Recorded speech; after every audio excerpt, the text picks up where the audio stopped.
Hello, everyone. My name is Nate Patrick. Welcome to the show. I'm your host. You're listening to Nate Gets Real, and excited to bring you another episode of this video podcast. I sound like such an amateur. I mean, I am. I'm an amateur. So this morning I posted something on Facebook. A verse from Psalm 119. Anyways, I can't quote the verse, but anyways, it was talking about inclining your heart toward God. And my post read, the Christian life is 100% heart posture. Now, that's not too difficult to understand what heart posture is, but I wanted to expound on that just a little bit. It's in our Christian life, when we're walking with the Lord, I mean, if you call yourself a Christian, this is the kind of stuff you actually should be thinking about.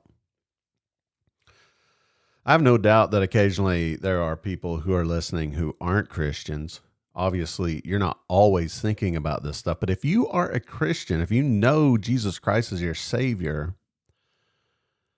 then it is important to you to know how to have a closer walk with the Lord. Our relationship with the Lord is not impersonal. It's a personal relationship. It's not mechanical. It's not, what's the word? Traditional, as in traditions. I mean, we may have some traditions, but it's just, the word's escaping me. But, we don't go through a certain number of prayers every day, or a certain number of good deeds every week, or a certain number of thank yous. It's not mechanical. We have a personal relationship with our Creator. It's a creature-creator relationship, and it's personal. So every day, we need to be looking at our heart posture. And our whole life is nothing but the posture of our heart, meaning this, that our intellect, our soul, our thought life, everything that we are on the inside, we have taken it and pointed it towards God, and we have dedicated it to Him, as in we are His.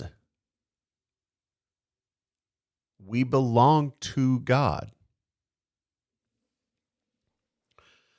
The daily process of what we do, doing that, dedicating ourselves to God on a daily basis, on a moment-by-moment basis, is called consecration. We consecrate ourselves to Him. So it is the dedication of ourself, our life, our being, into His ownership so that He can use us. Nothing that happens for God is done by us. It is done by God, for God, and it is done through us. It is by His goodness that He chooses to use us to help other people, to accomplish the things He wants to accomplish here. Now, He can do it any way He wants to. If something is accomplished in our church, in our community, in our home, in our life, it is entirely the work of God, and it is not of ourselves. So as an authentic Christian, we are not trying to be, we are trying to be who we actually are. It is the act of trying to be something we're not that we should be wary of.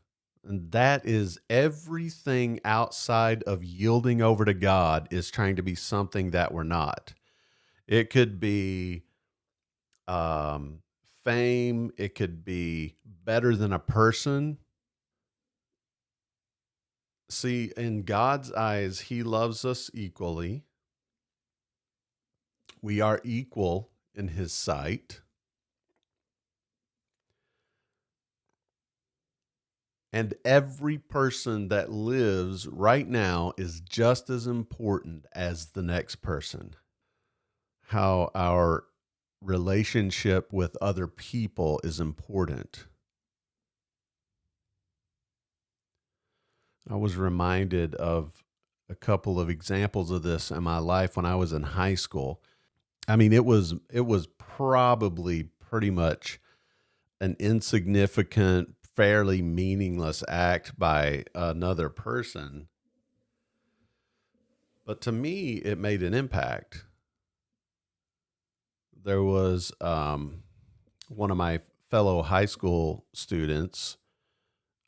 He wasn't. He was a couple of years older than me, and I wasn't exactly. First of all, I was, as a freshman, I was a nobody, a nerd, not even a smart nerd.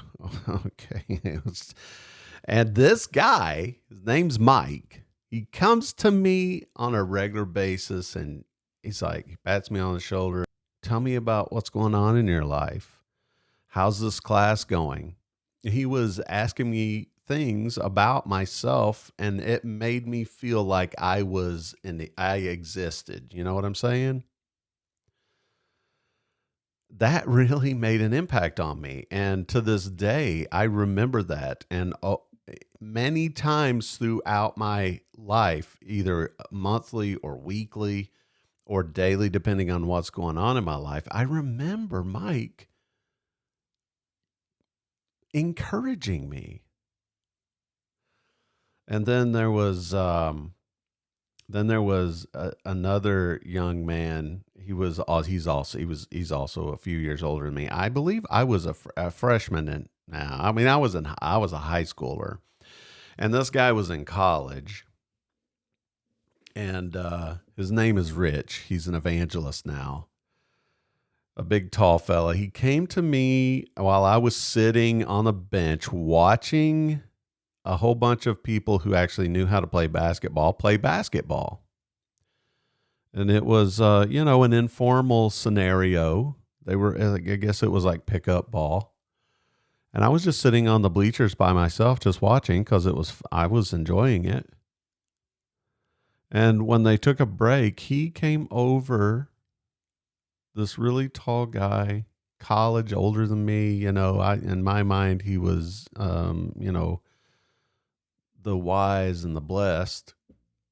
And he came over and sat next to me, and he put his arm around me, and for a short while, and he doesn't know who I am, but I know who he is. And he put his arms around me and he encouraged me. He just said some encouraging things to me. And it didn't take very much of his time. 30 seconds, a minute maybe, we had a conversation. It really meant the world to me. So, relationships. And to be honest with you, I kind of forgot where I was going with that. Except to say, on a day to day basis, when we are giving ourselves over to the Lord, when we place our lives in His hands every day, just surrendering over to Him to do the work, He will accomplish whatever it is He wants to accomplish through us. And those two guys who encouraged me, all they were doing was yielding over to the Lord. And He did the work. He did the work in my heart. So if you're a Christian today, I want to know, are you totally surrendered to the Lord? Are you on a daily basis surrendering your life moment by moment, consecrating your life to Him, dedicating yourself to the Lord to be used by Him. And if you're not, then what's holding you back? What is holding you back from this amazing relationship that the Lord wants to have with you? Are you trying to be someone you're not? Are you trying to do the work of the Lord in your own power? You don't have to. Not only do you not have to, but the work that will get accomplished when you're not is so much greater than the work that we accomplish on our own strength. Anyways, I believe that's it for now. I want you guys to know that I love you and I pray for you. And all I want is the absolute best for you.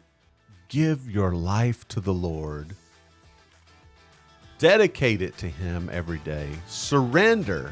Be His. Let Him do His work through you. Point your heart to God. I hope you have a great rest of your week. I'll see you next time.